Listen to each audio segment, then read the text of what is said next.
Good morning friends, good morning students. Welcome to the English classes. ये class 9th के English के Beehive textbook के prose का chapter number 9 है, the bond of love by Kenneth Anderson. इसका आज हम लोग पैसेज बेस्ड क्वेश्चंस करेंगे। This is very important for your examination. This is exam oriented questions. Friend, यदि इसके पहले की वीडियोज आपने नहीं देखी है तो इस चैनल के प्लेलिस्ट से आप उसे देख सकते हैं। आइए बिना देर के स्टार्ट करते हैं। Note: read the passage given below and answer the questions that follow। इसमें फर्स्ट नंबर पैसेज है, the bear became very syringe and the medicine। इस पैसेज का फर्स्ट नंबर क्वेश्चन है, what did the baby bear do in his younger days। यानी भालू का बच्चा अपनी छोटी उम्र के दिनों में क्या करता था। ए ऑप्शन प्लेइंग यानी खेलता था, B option running into the kitchen यानी रसोई में दौड़ता था, C option sleep in author's bed यानी लेखक के बिस्तर पर सोता था, और D option all of these ये सभी। तो इसका सही ऑप्शन है डी, ऑल ऑफ दीज ये सभी। इसमें सेकंड नंबर क्वेश्चन है, what was the poison that the author put down in his library. यानी लेखक ने अपनी लाइब्रेरी में कौन सा जहर डाला था। ए ऑप्शन है वेरियम कार्बोनेट, बी ऑप्शन है डीडीटी, सी ऑप्शन है सल्फास, और D option none of these. तो इसका सही ऑप्शन है ए, वेरियम कार्बोनेट। यह एक प्रकार का जहरीला पदार्थ है। इसमें थर्ड नंबर क्वेश्चन है, what was the ill effect of the poison. यानी जहर का दुष्प्रभाव क्या था। ए ऑप्शन है बेबी बियर डाइट यानी भालू का बच्चा मर गया, B option baby bear suffer from paralysis यानी भालू का बच्चा पक्षाघात से पीड़ित हो गया यानी पैरालिसिस से पीड़ित हो गया, सी ऑप्शन है बेबी बियर बिकेम इल यानी भालू का बच्चा बीमार हो गया, D option none of these इनमें से कोई नहीं। तो इसका सही ऑप्शन है B, baby bear suffer from paralysis. इसमें सेकेंड नंबर पैसेज है, another time he found most of the time. इस पैसेज का फर्स्ट नंबर क्वेश्चन है, what did the baby Bruno drink. यानी बेबी ब्रूनो ने क्या पिया।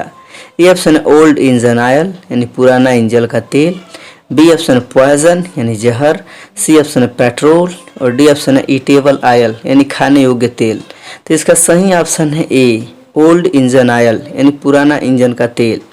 इसमें सेकंड नंबर क्वेश्चन है, व्हाट डज बाबा मीन। यानी बाबा का क्या मतलब है। ए ऑप्शन है ओल्ड मैन यानी बूढ़ा आदमी, बी ऑप्शन है स्मॉल बॉय यानी छोटा लड़का, सी ऑप्शन है सेंट यानी संत, और D option none of these इनमें से कोई नहीं। तो इसका सही ऑप्शन है बी, स्मॉल बॉय यानी छोटा लड़का। इसमें 3 नंबर क्वेश्चन है, how big had Bruno's name to Baba. यानी ब्रूनो का नाम बाबा के लिए कितना बड़ा था। ए ऑप्शन है एल्सेसन डॉग्स, बी ऑप्शन है काउ, सी ऑप्शन है हॉर्स, और डी ऑप्शन है ए यंग मैन यानी एक जवान आदमी। तो इसका सही ऑप्शन है ए, एल्सेसन डॉग्स। इसमें 3 नंबर पैसेज है, we all missed him greatly head in delight. इस पैसेज का फर्स्ट नंबर क्वेश्चन है, how did everyone feel when Baba was sent to the Mysore zoo. यानी जब बाबा को मैसूर चिड़ियाघर भेजा गया तो सभी को कैसा महसूस हुआ। ए ऑप्शन है सेंस ऑफ रिलीफ यानी राहत की भावना, बी ऑप्शन है टूक एंजॉय यानी आनंद लिया, सी ऑप्शन है नो एनीवन वरीड किसी को भी चिंता नहीं है, और D option none of these इनमें से कोई नहीं। तो इसका सही ऑप्शन है ए, सेंस ऑफ रिलीफ यानी राहत की भावना। इसमें सेकंड नंबर क्वेश्चन है, for how many months did the author manage to restrain his wife for visiting Mysore.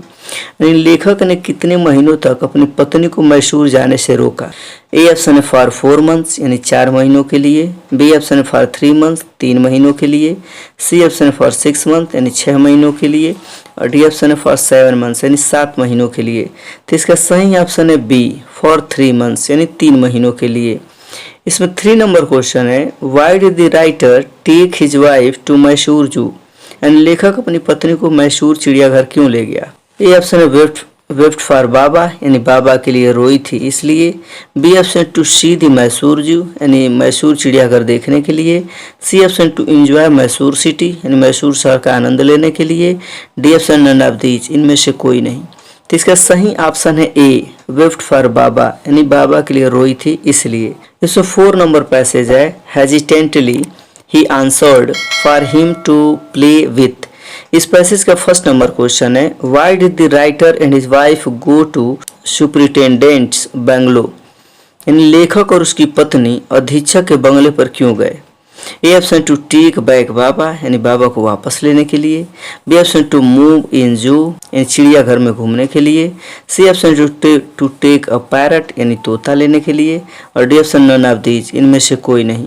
तो इसका सही ऑप्शन है A, to take back Baba, यानी बाबा को वापस लेने के लिए। इसमें सेकंड नंबर क्वेश्चन है, what were the toys of Baba to play with us, यानी बाबा के पास हमारे साथ खेलने के लिए कौन से खिलौने थे। ए ऑप्शन है बेबी, यानी एक बच्चा। द नाल स्टम्प, यानी नुकीला स्टम्प। सी ऑप्शन है गन, यानी बंदूक। और D option all of these, ये सभी। तो इसका सही ऑप्शन है डी, ऑल ऑफ दीज, ये सभी।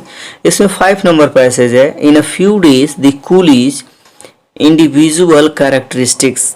इस पैसेज का फर्स्ट नंबर क्वेश्चन है, how old was Baba when he was brought back from the zoo, यानी जब बाबा को चिड़ियाघर से वापस लाया गया तो उनकी उम्र कितनी थी। ए ऑप्शन है 10 मंथ्स, बी ऑप्शन है 12 मंथ्स, सी ऑप्शन है 15 मंथ्स और डी ऑप्शन 9 मंथ्स। तो इसका सही ऑप्शन है सी, 15 मंथ्स, यानी 15 महीने। इसमें सेकंड नंबर क्वेश्चन है, what was the initial name of Baba, यानी बाबा का प्रारंभिक नाम क्या था। ए ऑप्शन है ब्रूनो, बी ऑप्शन है tiger, C option zebra, D option है हंटर। तो इसका सही ऑप्शन है A, Bruno. I hope video आपको पसंद आया होगा। यदि पसंद आया तो अपने फ्रेंड सर्कल में, अपने क्लासमेट के साथ शेयर कीजिएगा। Thank you, thanks for watching.